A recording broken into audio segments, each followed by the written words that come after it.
There's maybe some of that. I mean, and Josh can speak to this too. There's, I think, on the front end of just getting projects going, a lot of times, I mean, especially in Denver, I think just the regulations and going through permitting processes with building departments takes way longer than it should, right? So just to get it started could be 4 to 6 months.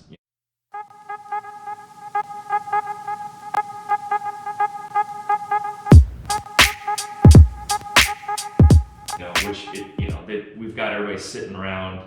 If you go into the building department in Denver, for an example, and hopefully I don't piss anybody off with this, but you can see them, like, when you come to the counter, you get called up to the counter. I've had several times where they're like, the number gets called, they come sit down, and they're closing out their Facebook page, or they're closing out their email, and it's just, they're not doing anything, so they could have been back there reviewing something else and just waiting to counter. I think that part of the process is much slower here in the States. I mean, if you just watching other YouTube channels and listening to guys in other states, it's the same type of problem with the process that it is here. So I'm not like speaking like, oh, it's just Denver, it's just Colorado. I think that's part of the bigger problem, is it's just the red tape itself is so thick, just to get started is a pain in the ass. So you guys' shipping container, where are you guys at with that right now? A lot closer, I think. I think we're getting closer. We met with a potential investor last week. Yep. And the idea right now is to build a prototype, to actually build one. Get our hands on some shipping containers, build something. We'll keep the property as a Built by Bailey's home, right?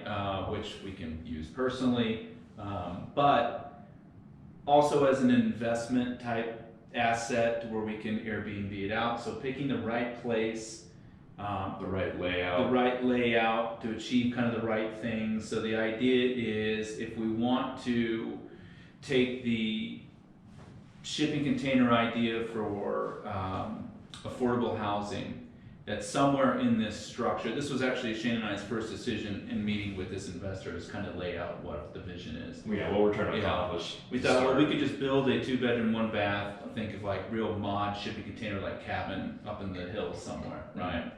It'd be sweet to own. We could go there. We could also walk people through, almost like a model. This is what we can build. This is how much it costs, or at least get going on one. This one will be probably more expensive than, because we haven't.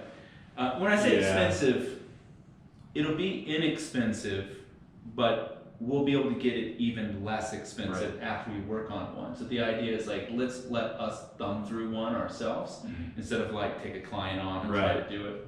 Like, let's make our own mistakes and all that kind of stuff, and then we'll sit through and reevaluate. But we didn't know if we wanted to do a 2-bedroom, 1-bath and just make this like small, real like dope mod cabin. Is this out of one? That'd be out of one if it was a 2-bed, 1-bath. Or two. Or two. I was thinking doing 2 40-footers together, because that ends up being 640 square feet, and give us just enough space. But really figuring out how to make this unbelievably simplified, with trying to make it as aesthetically pleasing as possible. Like, that would be the goal. Have someone walk in and say, this thing is amazing. What they don't know is that it was well thought out to keep the cost down. But we thought, if we're going to hold on to the property, only a 2-bedroom, 1-bath, 640 square foot structure isn't very marketable. If we want to Airbnb it out, or if we want to determining that clientele for that investment side of it is where we're trying to, like, okay, what does this look like then? I don't want to, it'd be great just to have one, but I want to make money on it and you know, have it for free, basically. So what we figured out we would do, or what we decided on doing, is make the 2-bedroom, 1-bath, but basically give it a wing, so maybe 2 more, right? So connect it with like a 40-footer, so think like a U, right? Creating like an internal courtyard type thing, where the other one is more like a conference room, where it's a bigger room, and maybe the back 10 or 15 feet of the 40-footer is like a room with some bunk beds, whatever, but it's like a conference room, so people could rent it out for business purposes, for retreats. It housed more for people to Airbnb. It sleeps more. Right.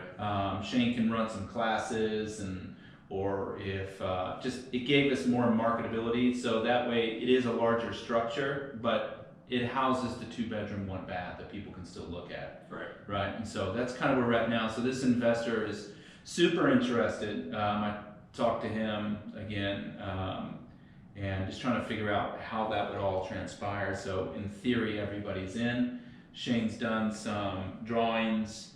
I think we have a good design idea, and I think once we figure out kind of the money part with this person, we'll really start looking at what this looks like And where it's gonna go. and where it's going to go. I mean, obviously, we want it somewhere that's desirable. If we're going to hold on to it, a place where we can take the kids and the family up for a weekend, or if we're not there, people want to rent it. I want it to have some land. Yeah. You know, so finding the right property, but then once we kind of get there, it's kind of like, all right, get with an engineer, Mhm. and here's what we want to build, and let's start talking about it. And if the whole idea is not just to build this really great structure, to build a great structure that's beautifully designed, that is inexpensive to build. Right. Right? And so there's this weird little formula there that we're trying to figure out, because if we can kind of get that dialed in, then there's probably some ways, which we've discussed ad nauseum on this podcast, but to maybe supplement shipping container construction to replace a lot of manufactured mobile homes, which allows us to do more for those people, because a shipping container home, if mortgage, becomes real property, whereas mobile home and manufactured homes always remain private property and depreciate. So you could build essentially these communities. You could treat them like a normal mobile home or manufactured home would be, and then after a year or so, if they've established their pay, then a mortgage company could come in and say, well, at $300 a square foot, you'd only be at like 40% loan to value, so we'll just mortgage you, and you just get your house. Right. So we need to, that's why we want to build the 2-bedroom, Yeah. 1-bath. So that's kind of where we're at now, is we're just getting ready. I think at our meeting, we were saying that if we can get started this summer, actually